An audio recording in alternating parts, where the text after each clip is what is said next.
guys, so I finally got the head off of my F-150. I thought I'd bring you guys along. We're going to take off the intake valve that was damaged.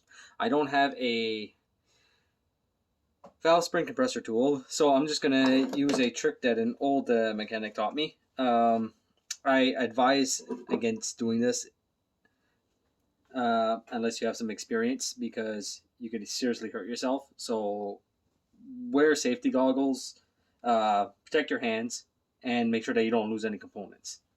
So, like I said, I advise against doing it like this, but since I don't have the tool, I'm going to do it like this, and I'll order the tool, and I'll just,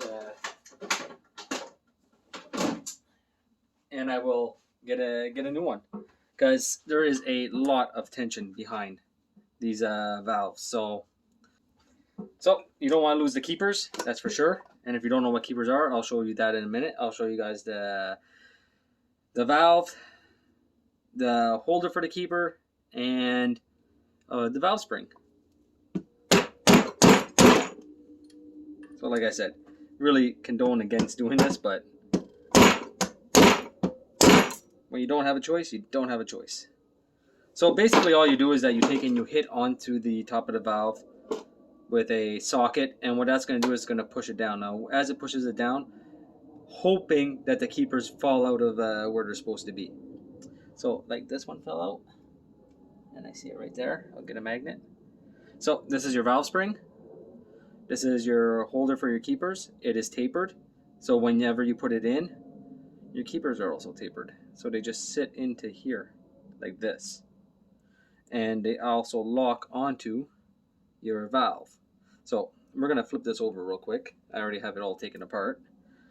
We'll go through. I'll go through the internal components onto a video. Just not right now, because I just really want to get to the valve and see what type of damage that I am dealing with. Okay. So if the seat is damaged, the valve is the head's gonna have to be sent out. If the seat is not damaged and the valve is damaged, then we might be looking at something a little bit different. So this was cylinder number 1, cylinder number 2, cylinder number 3, cylinder number 4. And number 4 was our problematic cylinder. So let's just flip this over. We'll grab the valve real quick. We'll pull that out. The valve is straight. I think it's the seat that got damaged. And there goes that. All the lifters are falling out. It's okay. And yeah. Looks like the seat's the one that got damaged. That's not good. Let's take a closer look at this valve. Maybe it's pitted or something. I'm going to be honest with everyone. The valves do not look like it's receiving properly onto this engine. But anyway, I might be able to fix that. It actually doesn't look too bad. Why are you leaking? Oh, there it is. Okay, so the seat is damaged onto this, so the head is going to have to be sent out to get fixed. There's nothing I could do about that. They're going to have to take, and it's a special way to actually take and remove the seats. So, yeah, you can see it right there. The valve is not sitting, so they'll probably take and they'll remove the valves. And there goes all the lifters. I should have taken them all out while I was there. Anyway, and we'll grab the keeper that fell at the same time. And there's the keeper. We do not want to lose that. I do not feel like ordering more keepers, so like I said, I'm just going to take it, send it out, and have it fixed. Hoping it doesn't cost me a fortune just to repair the head, but it might not. We'll see. All right, I'll have them. They're gonna pressure test everything anyway, so it's not the end of the world. But as you can tell, there's a lot of buildup on this engine. This engine was not running right to begin with, so these valves I could have did myself, but since they're gonna be sent out, they're probably just gonna take and clean them all anyway. Look horrible. but it is an aluminum head. The seats are metal. I don't know if I'll be able to actually bring you guys in so you guys can see what's going on. Let's take you guys, flip you guys around. Let's see if we can get in here.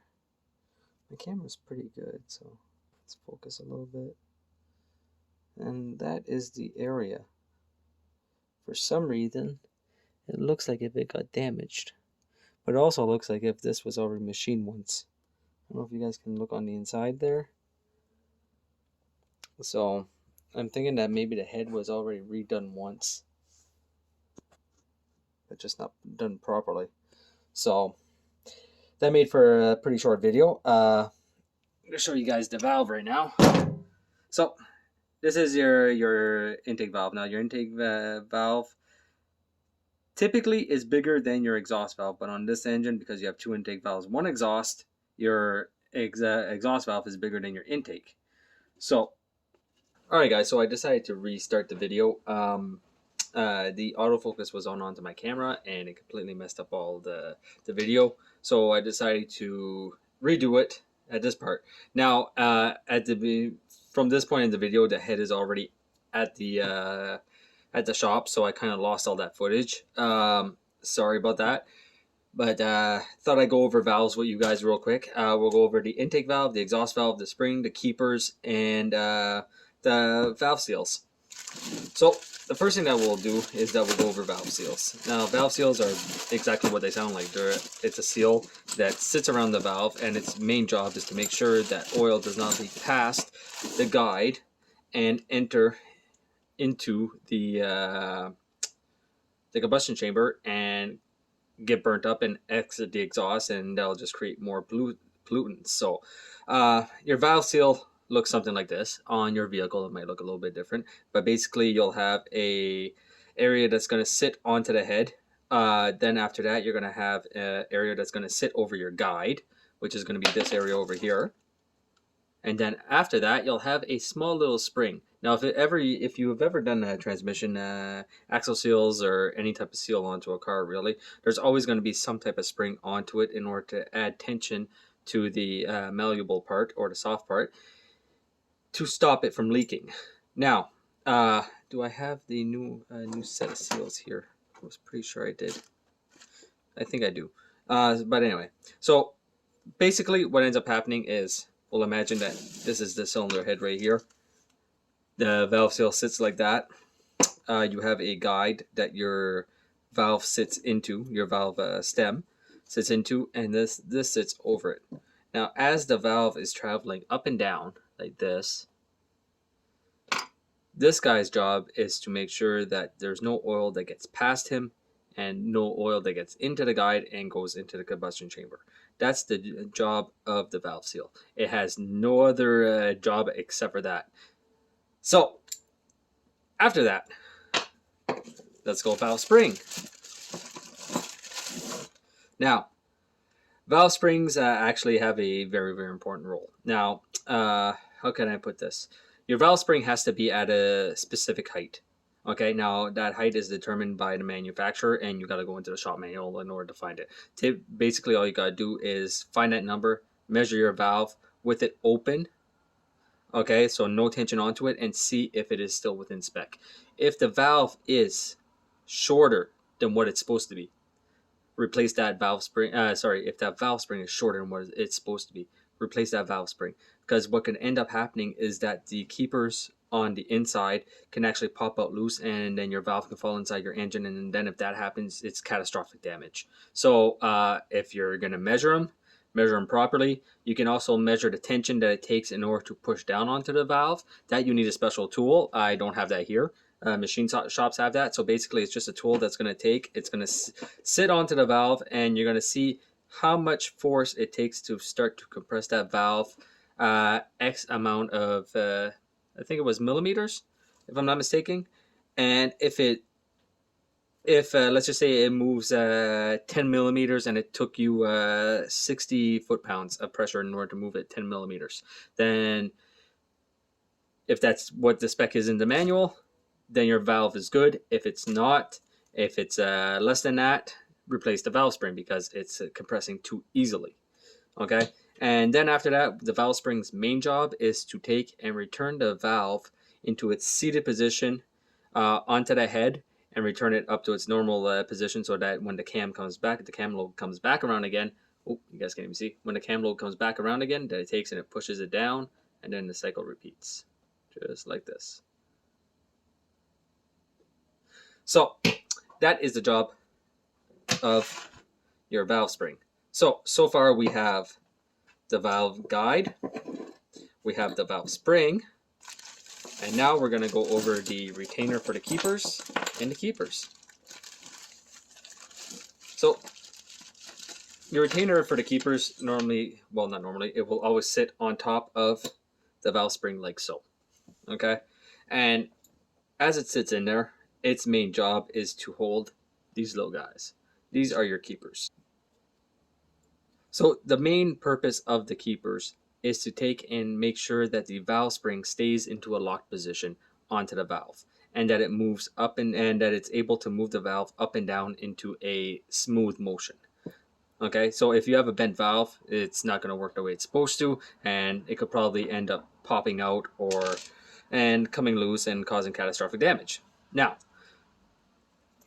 your keeper retainer, it looks like this. Now, inside of here, they are actually cone shaped. Okay, they are not straight. I don't know if the camera's going to pick that up, but if you look straight, you'll have this area that's perfectly straight, and then you'll have this area over here.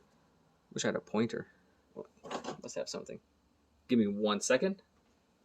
All right, I'm back. So I found a pointer. It'll be a little bit easier. So you have this part right here that's going to mate to the other keeper. Now, there's actually an angle onto this. What that angle is exactly, I cannot tell you, but they are cone shaped.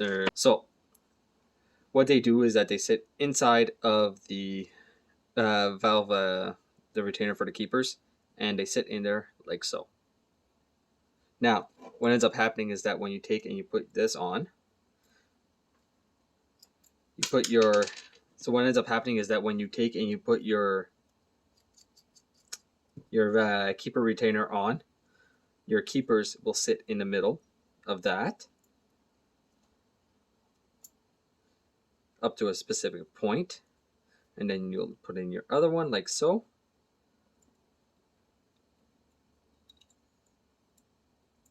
If you can. And then what ends up happening is that as the spring tension of the valve returns, it locks in onto your, the valve retainer pushes onto the keepers, which are grooved into the indents of the valve right here, and they take and they push up, the retainer takes and it pushes up onto them in order to add a pressure onto its side. So it takes and it squeezes it, and what that does is that it locks them in place with the pressure of the valve, of the spring pushing upwards. So I'll put that back like so.